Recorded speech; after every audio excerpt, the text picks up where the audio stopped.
సాగర్, నర్మద ఇంట్లో ఉన్న వాళ్ళందరూ అయితే పార్టీలో ఎంజాయ్ చేస్తూ ఉంటారు. ఇంతలో అక్కడ ఉన్న సాగర్ అయితే కేక్ కట్ చేసేస్తూ ఉంటాడు. అది చూసి అక్కడ ఉన్న వాళ్ళందరూ అయితే చాలా సంతోషంగా అయితే క్లాప్స్ కొడుతూ తనకి అభినందనలైతే తెలుపుతూ ఉంటారు. ఇంతలో అక్కడ ఉన్న వేదవతి సాగర్‌కి కేక్ తినిపిస్తూ ఉంటుంది. అది చూసి ఇంట్లో ఉన్న వాళ్ళందరూ అయితే చాలా సంతోషంగా ఉంటూ ఉంటారు. ఇంతలో అక్కడ ఉన్న వల్లి మాత్రం నవ్వండి, నవ్వండి, ఎంతసేపు నవ్వుతారో నవ్వుకోండి. ఇంకో కొద్ది సేపట్లో మీకు తుఫాను రాబోతుంది అని చెప్పేసి అయితే అనుకుంటూ తన మనసులో వాళ్ళ వైపు చాలా కోపంగా అయితే చూస్తూ ఉంటుంది. ఇంతలో రామరాజు చాలా కోపంగా అయితే పార్టీకి బయలుదేరి వస్తూ ఉంటాడు. ఇంతలో అక్కడ ఉన్న నర్మదా, సాగర్ వాళ్ళు అయితే ఆ పార్టీలో డాన్సులు వేస్తూ చాలా సంతోషంగా ఒకరినొకరు చూసుకుంటూ ఉంటారు.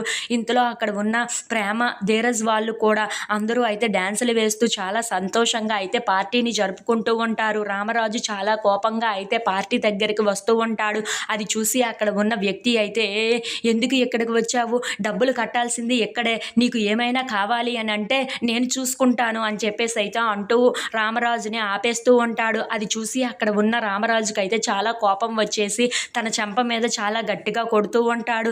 అది చూసి అక్కడ ఉన్న వ్యక్తి అయితే ఒక్కసారిగా షాక్ అయిపోయి అలా వెళ్ళి పార్టీలో అందరి మధ్యన అయితే పడిపోతూ ఉంటాడు. అది చూసి ఇంట్లో ఉన్న వాళ్ళందరూ అయితే ఒక్కసారిగా షాక్ అయిపోతూ ఉంటారు.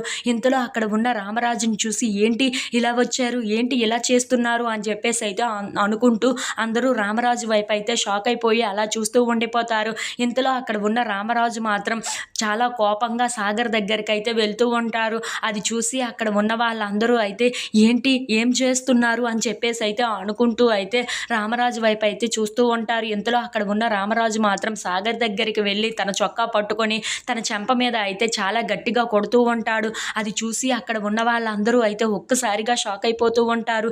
ఏంటి ఇలా చేశారు అని చెప్పేసి అయితే అనుకుంటూ అయితే అలా చూస్తూ ఉండిపోతారు.